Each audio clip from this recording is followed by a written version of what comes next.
ਜ਼ਮੀਨ ਤੇ ਕਬਜ਼ਾ ਕਰਨ ਦੀ ਕੋਸ਼ਿਸ਼ ਕਰਦੇ ਨੇ। ਸਾਨੂੰ ਨਾ ਮਾਰਿਆ ਉਹਨਾਂ ਮੇਰੇ ਆਪੀ ਮੁਮਤਾਜ਼ ਤੇ ਬੜੇ ਜ਼ੁਲਮ ਕੀਤਾ। ਉਹਨਾਂ ਛਾਤੀ ਤੇ ਚੱਕ ਵੀ ਵੱਡੇ ਅਬਦਸਤਾਰ ਨੇ। ਉਹਨਾਂ ਕੱਪੜੇ ਸਾਰੇ ਪਾੜ ਦਿੱਤੇ ਨੇ। ਸਾਰਿਆਂ ਦੇ ਸਾਹਮਣੇ ਵਾਲਾਂ ਤੋਂ ਫੜ ਕੇ ਘਸੀਟਿਆ। ਸਾਡੇ ਵੀ ਕੱਪੜੇ ਉਹਨੇ ਮੇਰੇ ਵੀ ਪਾੜੇ ਨੇ ਕੱਪੜੇ। अब्दुल गुंडा बदमाश। रात को भी सर हम गए थे, थाने गए थे। थाने चौकी गए थे, उधर 3 घंटे बैठ के आ गए हैं, तफ्तीश ही नहीं आया। अब क्या करें, कहाँ से इंसाफ लें। अस्सलाम वालेकुम नाज़रीन, मैं हूं आपका मेज़बान फैसल खान सूरी और आप देख रहे हैं NPG मीडिया। नाज़रीन, आज जो 3 ख़वातीन खड़ी मेरे साथ देख रहे हैं, ये तीनों ख़वातीन अपनी ज़मीनों पर खेती बाड़ी करती हैं, खुद मेहनत मजदूरी करती हैं, पैसा कमाती हैं, लेकिन कुछ बाअसल लोग इनकी ज़मीन पर कब्ज़ा करने की कोशिश कर रहे हैं। वो बाअसल लोग कौन हैं वो तो यही बताएंगी, लेकिन उन बाअसल लोगों ने इन पर तशद्दुद भी किया। इंतहा किस्म का तशद्दुद किया कि इन पर कुल्हाड़ियों के वार किए गए, इनको खेतों में ले जा के नंगा किया गया, बरहना किया गया, इनके कपड़े फाड़े गए और इनको मार पीट का सामना भी करना पड़ा। लेकिन कोई बचाने वाला वहाँ पे नहीं था, ना ही पुलिस थी। इन पर FIR भी कटवाई गई। FIR किस बुनियाद पे कटवाई गई? इन्होंने जब FIR कटवाई तो मुलजिम गिरफ्तार तो हुआ, लेकिन कुछ दिन बाद मुलजिम आज़ाद हो गया। उसने बाहर आते ही इनके खिलाफ FIR दे दी। मेरे साथ ये तीनों ख़वातीन मौजूद हैं, इनसे जानते हैं मुकम्मल मामला क्या है। की कर दे हो तुसी? घर का काम करती हूँ। अच्छा, खेती बाड़ी भी तुसी आप कर दे हो? खुद ही करते हैं। ਇਹ ਕੌਣ ਸ਼ਖਸ ਹੈਗਾ ਜਿਨੇ ਤੁਹਾਡੇ ਤੇ ਤਸ਼ੱਦੁਦ ਕੀਤਾ? अब्दस्तार अच्छा। और अब्दुल जब्बार, कबीर, शबीर, अल्लाह। ਇਹ ਕਿਸ ਤਰ੍ਹਾਂ ਤੁਹਾਨੂੰ ਜਾਣਦਾ ਹੈ? ਤੁਸੀਂ ਇਹਨਾਂ ਨੂੰ ਕਿਸ ਤਰ੍ਹਾਂ ਜਾਣਦੇ ਹੋ? ਸਾਡੇ ਪਿੰਡ ਦੇ ਨੇ, ਸਾਡੇ ਮਹੱਲੇ ਦੇ ਨੇ। ਅੱਛਾ। ਹਾਂਜੀ, ਜ਼ਮੀਨ ਤੇ ਕਬਜ਼ਾ ਕਰਨ ਦੀ ਕੋਸ਼ਿਸ਼ ਕਰਦੇ ਨੇ। ਅਸੀਂ ਨਹੀਂ ਕਿਉਂ ਕਬਜ਼ਾ ਕਰਨਾ ਚਾਹੁੰਦੇ ਨੇ? ਬਸ ਐਵੇਂ ਬਿਨਾਂ ਵਜ੍ਹਾ ਤੋਂ ਕਰਦੇ ਨੇ। ਅੱਬੂ ਜ਼ੀਫਲ ਹੈ, ਵਡੇਰੇ ਨੇ, ਭਾਈ 2 ਹੈ ਨੇ। ਭਾਈ ਇੱਥੇ ਨਹੀਂ ਰਹਿੰਦੇ ਨੇ, ਉਹ ਬਾਹਰ ਹੀ ਰਹਿੰਦੇ ਨੇ ਆਪਣੀਆਂ ਬੀਵੀਆਂ ਕੇ ਸਾਥ।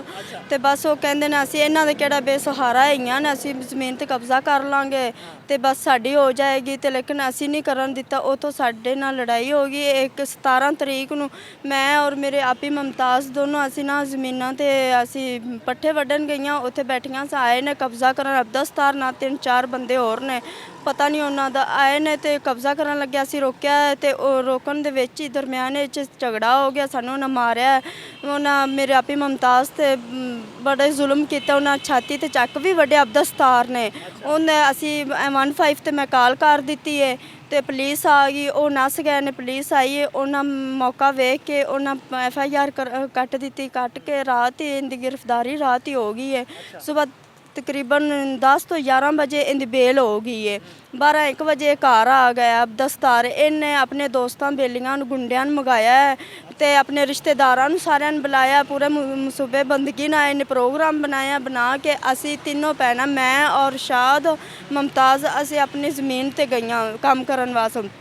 ਇਹ ਆਏ ਨੇ। ਅਬਦੁਲ ਜਬਾਰ ਕੋਲ ਪਿਸਟਲ ਸੀ ਤੇ ਅਬਦਸਤਾਰ ਕੋਲ ਕੁਹਾੜੀ ਸੀ ਤੇ ਅੱਲਾਹ ਤੇ ਕੋਲ ਵੀ ਡੰਡਾ ਸੀ। ਕਬੀਰ ਕੋਲ ਵੀ ਡੰਡਾ ਸੀ। ਸ਼ਬੀਰ ਕੋਲ ਹੈਗਾ ਸੀ ਰਾਈਫਲ। ਤੇ ਦੂਸਰੇ 5-6 ਬੰਦੇ ਸੀ, ਉਹਨਾਂ ਕੋਲ ਵੀ ਅਸਲਾ ਹੈ ਸੀ, ਰਾਈਫਲਾਂ ਹੈ ਸੀ। ਤੇ ਉਹ ਪਿੱਛੇ ਖੜੇ ਰਹੇ ਨੇ। ਇਹ 5 ਬੰਦੇ ਅੱਗੇ ਆਏ ਨੇ। ਇਹ ਸਾਡੇ ਨਾਲ ਆਂਦਿਆਂ ਨਾਲ ਇਹਨਾਂ ਗਾਲੀ ਗਲੋਚ ਕੱਢਣੀਆਂ ਸ਼ੁਰੂ ਕਰ ਦਿੱਤੀਆਂ ਨੇ। ਉਸ ਤੋਂ ਬਾਅਦ ਵਿੱਚ ਇਹਨੇ ਆਂਦਿਆਂ ਨਾਲ ਧਮਕੀ ਲਾਈ। ਇਹਨਾਂ ਆਖਿਆ 13 ਬੀਬੀ ਨੂੰ ਮਦਈਆ ਬਣਨ ਦਾ ਮਜ਼ਾ ਚਖਾ ਦਿਓ, ਮੇਰੇ ਖਿਲਾਫ ਕਿਹੜਾ FIR ਕਰਾਉਂਦੀ ਏ। ਹਾਂ, ਆਂਦਿਆਂ ਨਾਲ ਧਮਕੀ ਲਾਈ। ਸੁਲਾ ਕੇ ਉਹ ਬੱਖੀ ਪੈ ਗਏ ਨੇ ਸਾਡੇ ਤਿੰਨੋਂ ਭੈਣਾਂ ਦੇ। ਪੱਖੀ ਪੈ ਨੇ, ਉਹਨੇ ਕੱਪੜੇ ਸਾਰੇ ਪਾੜ ਦਿੱਤੇ ਨੇ। ਤੁਹਾਡੇ ਕੱਪੜੇ ਸਾਰੇ ਫਾੜਤੇ? ਸਾਰੇ ਕੱਪੜੇ ਫਾੜ ਗਏ ਨੇ। ਮੇਰੇ ਅੱਗੋਂ ਸਾਰਾ ਜਿਸਮ ਨਜ਼ਰ ਆ ਰਿਹਾ ਹੈ, ਛਾਤੀ, ਪੇਟ ਵਗੈਰਾ ਸਾਰੇ। ਉਹਨੇ ਸ਼ਰੇਆਮ ਸਾਰਿਆਂ ਦੇ ਸਾਹਮਣੇ ਵਾਲਾਂ ਤੋਂ ਫੜ ਕੇ ਘਸੀਟਿਆ ਹੈ, ਗੁੱਜੀ ਮਾਰ ਬੜੀ ਦਿੱਤੀ ਨੇ। ਉਸ ਤੋਂ ਬਾਅਦ ਵਿੱਚ ਉਹਨਾਂ ਬੰਦੂਕ ਦੀ ਨੋਕ ਨਾਲ ਸਾਡੇ ਜ਼ੇਵਰ ਵੀ ਉਤਾਰ ਲਿਆ। ਮੇਰੇ ਵੀ 3 ਵਾਲੀਆਂ ਮੇਰੀਆਂ ਸੀ, ਬਾਜੇ ਸਾਰੀਆਂ ਤਿੰਨਾਂ ਭੈਣਾਂ ਦੇ ਸਾਡੀਆਂ ਕੰਨ ਭਰੇ ਸੀ ਜ਼ੇਵਰ ਨਾਲ। ਉਹਨਾਂ ਸਾਰਿਆਂ ਨੇ ਜ਼ੇਵਰ ਉਤਾਰ ਲਏ। ਉਤਾਰਨ ਦੇ ਬਾਅਦ ਵਿੱਚ ਉਹਨੇ ਅਬਦਸਤਾਰ ਨੇ ਮੈਨੂੰ ਕੁਹਾੜੀ ਮਾਰੀ ਖੱਬੇ ਬਾਜ਼ੂ ਤੇ। ਮੈਨੂੰ ਕੁਹਾੜੀ ਬੜੀ ਸ਼ਦੀਦ ਗਹਿਰਾ ਜ਼ਖਮ ਹੋ ਗਿਆ। ਪੱਟੀ ਵੀ ਹੋਈ ਹੈ ਤੁਹਾਡੀ? ਹਾਂ, ਪੱਟੀ ਵੀ ਹੋਈ ਹੈ। ਤੇ ਮੈਂ ਉੱਥੇ ਡਿੱਗ ਪਈਆਂ ਥੱਲੇ। ਡਿੱਗਣ ਦੇ ਬਾਅਦ ਮੈਂ ਬੇਹੋਸ਼ ਹੋ ਗਈ। ਮੈਨੂੰ ਨਹੀਂ ਪਤਾ ਮੈਂ ਕੀ ਹੋਇਆ ਤੇ ਕੀ ਬਾਅਦ ਵਿੱਚ ਬਚ। ਤੁਹਾਡੀ ਇੱਜ਼ਤ ਲੁੱਟਣ ਦੀ ਵੀ ਕੋਸ਼ਿਸ਼ ਕੀਤੀ? ਇੱਜ਼ਤ ਲੁੱਟਣ ਦੀ ਕੋਸ਼ਿਸ਼, ਉਸ ਤੋਂ ਪਹਿਲੇ ਇੱਜ਼ਤ ਲੁੱਟਣ ਦੀ ਕੋਸ਼ਿਸ਼ ਕਰਦਾ ਸੀ, ਲੇਕਿਨ ਅਸੀਂ ਕਿਹਾ ਨਹੀਂ। ਤੇ ਉਸ ਤੋਂ ਬਾਅਦ ਫਿਰ ਹੌਲੀ ਹੌਲੀ ਪਾਣਾ ਉਹਨੇ ਜ਼ਮੀਨ ਦਾ ਵੀ, ਫਿਰ ਨਾਲ ਹੀ ਕਹਿੰਦਾ ਸੀ ਮੈਂ ਜ਼ਮੀਨ ਤੇ ਕਬਜ਼ਾ ਕਰਨਾ, ਐਸਾ ਕਬਜ਼ਾ ਨਹੀਂ ਉਹਨੂੰ ਕਰਨ ਦਿੱਤਾ। ਅਸੀਂ ਰੋਕਣ ਦੀ ਕੋਸ਼ਿਸ਼ ਕੀਤੀ, ਉਹ ਸਾਡੇ ਬੱਖੀ ਪੈਣ। ਫਿਰ ਉਸ ਤੋਂ ਬਾਅਦ ਵਿੱਚ ਹੁਣ ਦੂਸਰਾ ਮੇਰੇ ਅੰਮੀ ਉੱਥੋਂ ਗੁਜ਼ਰਦੀ ਪੱਠੇ ਲੈਣ ਵਾਸਤੇ ਮੇਰੀ ਅੰਮੀ ਨੂੰ ਧਮਕੀਆਂ ਲਾਈਆਂ ਸੀ, ਕਹਿੰਦਾ ਆਪਣੀਆਂ ਦੋਨੋਂ ਬੇਟੀਆਂ ਨੂੰ ਕਹਿ ਸੋ ਜਾ ਬੈਠ ਜਾਣ, ਮੇਰੇ ਖਿਲਾਫ ਪਰਚੇ ਕਿਹੜੇ ਨੇ ਉਹ ਉਠਾ ਲੈਣ, ਅਗਰ ਨਹੀਂ ਤੇ ਮੈਂ ਤੇਰੀਆਂ ਦੋਨੋਂ ਬੇਟੀਆਂ ਕੋ ਕਤਲ ਵੀ ਕਰ ਦਿਆਂਗੇ ਔਰ ਤੁਹਾਨੂੰ ਸਾਰਿਆਂ ਨੂੰ ਮੈਂ ਇੱਥੇ ਪਿੰਡ ਵਿੱਚ ਨਹੀਂ ਰਹਿਣ ਦੇਣਾ, ਮੈਂ ਪਿੰਡੋਂ ਤੁਹਾਨੂੰ ਕੱਢ ਦੇਣਾ। ਅਸੀਂ ਉਹਦੇ ਡਰ ਤੋਂ ਉਹਦੇ ਖੌਫ ਤੋਂ ਗੁੰਡੇ ਬਦਮਾਸ਼ ਵੱਡਾ ਅਸੀਂ ਇੱਥੇ ਠੀਕ ਮੋੜ ਇਲਾਹਾਬਾਦ ਅਸੀਂ ਘਰ ਰੈਂਟ ਤੇ ਲਿਆਇਆ, ਇੱਥੇ ਰਹਿੰਦੇ ਉਹਦੇ ਡਰ ਦੀ ਵਜ੍ਹਾ ਤੋਂ। ਤੇ ਉਸ ਤੋਂ ਬਾਅਦ ਅੱਜ ਅਸੀਂ ਇੱਥੇ ਆਏ ਹਾਂ ਲਾਹੌਰ, ਤੇ ਪਿੱਛੋਂ ਫੋਨ ਆ ਗਿਆ ਮੇਰੇ ਭਾਈ ਕਿਹੜਾ ਪੱਤੋ ਰਹਿੰਦਾ, ਮੇਰੇ ਭਾਈ ਨੂੰ ਅਬਦਾ ਜਬਾਰ ਹਾਫਜ਼ੇ ਕੁਰਾਨ ਪੱਤੋ ਕੀ ਮਾਂ ਮਸਜਿਦ, ਤੇ ਕਹਿੰਦਾ ਮੇਰੇ ਸੀਨੇ ਵਿੱਚ ਕੁਰਾਨ ਹੈ। ਉਹਨੇ 7-8 ਨਾਲ ਬੰਦੇ ਲਏ ਨੇ ਬਦਮਾਸ਼, ਉਹਨਾਂ ਕੋਲ ਹਥਿਆਰ ਨੇ, ਉਹ ਗਏ ਨੇ ਉਹਨੂੰ ਪਕੜਿਆ ਨੇ, ਮੇਰੇ ਭਾਈ ਨੂੰ ਪਕੜ ਕੇ ਉਹਦੇ ਕੋਲ ਜ਼ਬਰਦਸਤੀ ਜੇਬ ਵਿੱਚ ਜਿੰਨੇ ਪੈਸੇ ਸੀ ਉਹਨਾਂ ਪੈਸੇ ਵੀ ਨਿਕਾਲ ਲਏ ਨੇ। ਉਹਨੇ ਕਿਹਾ ਸਾਰਾ ਕੁਝ ਕੱਢ ਦੇ ਬਾਹਰ, ਉਹਨੇ ਤੈਨੂੰ ਜਾਂ ਜਿੰਦੋ ਮਾਰ ਦਿਆਂਗੇ। ਉਹਨੇ ਕਿਹਾ ਮੈਨੂੰ ਜਿੰਦੋ ਨਾ ਮਾਰੋ, ਜੋ ਕੋਈ ਲੈਣਾ ਹੈ ਲੈ ਲਿਓ। ਨਗਦੀ 10,000 ਰੁਪਇਆ ਉਹਨਾਂ ਲਿਆ ਹੈ, ਮੋਬਾਈਲ ਵੀ ਪਤਾ ਨਹੀਂ ਹੋਰ ਕਿਆ ਚੀਜ਼ਾਂ ਲਈਆਂ ਨੇ ਲੈ ਕੇ। ਸਾਨੂੰ ਹੁਣ ਫੋਨ ਆਇਆ, ਤਕਰੀਬਨ 1 ਘੰਟਾ ਪਹਿਲੇ ਫੋਨ ਆਇਆ ਹੈ, ਭਾਈ ਨੇ ਕੀਤੀ ਕਾਲ, ਤੇ ਇੰਜ ਧਮਕੀਆਂ ਲਾ ਰਹੇ ਨੇ ਹਾਲੇ ਤੱਕ।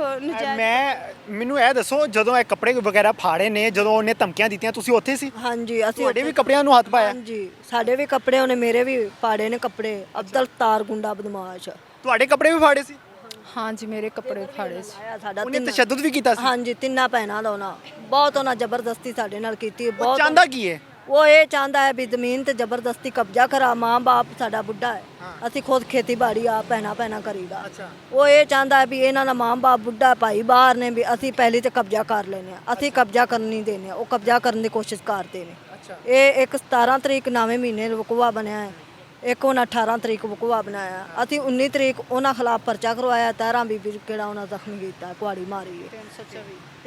सर मुझे ये बताइए कि एफआईआर काटी गई है, जब इन्होंने एफआईआर कटवाई है उस पर, तो मुलजिम गिरफ्तार भी हुआ है, फिर वापस आ गया, उसने आप लोगों पे एफआईआर कटवा दी, ये सारा क्या मामला है? सर असल में हुआ ये था कि पहले जो इनकी लड़ाई हुई थी, इन्होंने 15 पे कॉल चलाई है, तो एफआईआर होगी, मुलज़म पकड़ा गया। अगले ही दिन वो ज़मानत पे रहा होके आया है, आके वो इन पे जो 13 बीबी है इन पे बरस पड़ा है कि तुम्हें मैं मदई बनने का मज़ा चखा देता हूँ। उसके बाद दूसरी दफ़ा जो ये उसने वाक़या किया है, तो उस पे 324 की दफ़ा लगी। ये लगने के बाद उसने ये किया कि उसने जो उसका छोटा भाई है, हाफ़िज़ कुरान है, पत्तों के अंदर, पत्तों की शहर के अंदर वो इमामत करवा रहा है, उसने अपनी सगी बहन की झूठी एफआईआर करवाई कि इसे अगवा करके ज़िना किया गया है, जिसकी उम्र 50 साल है, जो मेरी माँ की उम्र की है और मेरे जितने उसके बच्चे हैं। ठीक है, वो पर्चा जो है क्रॉस उसने करवाया हमारे ख़िलाफ़, वो खारिज हो गया, पुलिस ने खारिज कर दिया, क्योंकि पुलिस भी एविडेंस लेती है। उसके बाद दूसरा पर्चा हुआ हमारे ख़िलाफ़ थाना सदर शाहकोट के अंदर, ज़िला ननकाना साहब में, जिसके अंदर पहले नंबर पे मेरा नाम रखा गया था। मेरा क्यों रखा गया था कि हम इन लोगों को लेके हॉस्पिटल इनकी केयर वगैरह सपोर्ट कर रहे थे? जी, सपोर्ट कर रहे थे। तो मेरा नाम रखा गया, पुलिस ने मुझे गिरफ़्तार किया। नामकामी थाने गई है पुलिस, मेरी जाली एंट्री डलवाई है इन्होंने इलाहाबाद पुलिस स्टेशन से। मेरा नाम मोहम्मद अफजाल है, इन्होंने वहाँ इलाहाबाद थाने में हसन बाटा के नाम पे और गांव जो है वो बूंगी कलियां का बता के इन्होंने फेक एंट्री पे मुझे 1 माह के लिए अगवा किया था। और रास्ते में ये प्लानिंग हो रही थी कि 1 माह तक इसका पता ही नहीं चलना कि ये बंदा है कहाँ पे। लेकिन अल्लाह मेरे साथ था, मुझे किसी चीज़ का खौफ नहीं था। और ऊपर से जो वो तफ्तीशी था, ASI था, वो भी किसी ख़ानदान का बंदा था, किसी ख़ानदान से तल्लक रखता था। भी उनको सपोर्ट कर रहे थे? नहीं, वो उनको सपोर्ट नहीं कर रहा था, वो ईमानदार बंदा था, उसने मुझे सपोर्ट किया और उसने मेरिट पे फ़ैसला भी किया तफ्तीशी ने। SHO जो है वो इफ्तिखार जोया है, खुडियाँ ख़ास का मकामी रहशी है, सदर थाना शाहकोट में उसकी ड्यूटी है। 10 दिन मुझे हवालात में रखा गया है। मैं गुनहगार था, तो मुझे मेरी गिरफ़्तारी क्यों नहीं डाली गई, मुझे अदालत की तरफ क्यों नहीं भेजा गया? 10 दिन रखने के बाद सिफारिश पे मुझे छोड़ा है। किसकी सिफारिश पे? वो ऐसे ही इन्होंने घर वाले मुझे ट्रेस कर रहे थे, ढूंढ रहे थे। 8-10 दिन मेरा बूढ़ा बाप जो है परेशान था मेरे लिए। मेरा पता कहीं से नहीं चल रहा था। जिस थाने में जाते थे वहाँ से यही मालूम होता था कि अफजाल नाम का जो बंदा है वो किसी भी थाने में गिरफ्तार नहीं हुआ। इस ये बताइए मुलजिम अभी तक आज़ाद क्यों है, वजह क्या है? रात को भी सर हम गए थे, थाने गए थे? थाने चौकी गए थे कि सर मुलज़म की बेल कैंसिल है और मुलज़म जो है उसे अरेस्ट करना है तो आए रेड करना है। उधर 3 घंटे बैठ के आ गए हैं, तफ्तीशी नहीं आया। अब क्या करें, कहाँ से इंसाफ लें? एक तो वो चोर है, ऊपर से वो चातर है, उसका भाई हाफ़िज़ कुरान जिसके सीने के अंदर कुरान है, पत्तों की के अंदर माँ मस्जिद है, वो बहन का पर्चा झूठा करवा रहा है, भाभी का करवा रहा है। जितने भी बंदे हैं, मेरी आईजी पंजाब से गुजारिश है कि हमारे जो ये केस चल रहा है इनकी तहकीक करवाएं। अगर हम चोर हैं, हम मुजरिम हैं तो हमें ज़िंदा जला दिया जाए। कुछ कहना चाहेंगे? मैं बस यही रिक्वेस्ट करूंगा आईजी पंजाब से, वज़ीर आला उस्मान बुज़दार साहब से कि हमारी मदद की जाए। यहाँ पे कुछ नहीं हो रहा। आप लोग कुछ कहना चाहेंगे? हाँ जी, ਅਸੀਂ ਇਨਸਾਫ ਲੈਣਾ ਚਾਹੁੰਦੇ ਹਾਂ ਸਾਨੂੰ तुसी कुछ कहना चाहो? हाँ भाई इंसाफ चाहिए।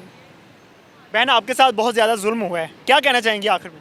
सर मैं इंसाफ लेना चाहनी हाँ, ठीक है ना। जिस तरीके उन्हें जुल्म किया ना, इस तरीके उन्हें फांसी का तंदा ते चढ़ना चाहिए। आज ये सुबह से कसूर से ये लाहौर में आए हैं सिर्फ इस वजह से कि वो शख्स गिरफ्तार नहीं हो रहा, वो शख्स इनको धमकियां देता है। आज भी अभी कुछ देर पहले इनको धमकी आई है कॉल पे कि अगर तुम लोग वापस आए तो मैं तुम्हें कत्ल कर दूंगा, मार दूंगा। कब तक ये लोग मासूम लोग धक्के खाते फिरेंगे? कब तक पुलिस हमारी छुट्टियों पे रहेगी और कहेगी हम ज़रा बिजी हैं दूसरे केसेस में? ये कब तक ये पेपर्स लेके फिरते रहेंगे, घूमते रहेंगे कि सर हमें इंसाफ दे दें? ये फ़ोटोकॉपी काम नहीं आती। अगर इनकी जान चले जाती तो कौन ज़िम्मेदार था? इसका ज़िम्मेदार कानून है, हमारी पुलिस है। मैं आप सबसे रिक्वेस्ट करूंगा कि इस वीडियो को ज़्यादा से ज़्यादा शेयर कीजिएगा ताकि इस फैमिली को इंसाफ मिल सके जो इतनी मुश्किलात का सामना कर रही है। गरीब ज़रूर है लेकिन इंसान भी है। एहतियात कीजिए। इसी के साथ मुझे दीजिए इजाज़त। अल्लाह निगहबान।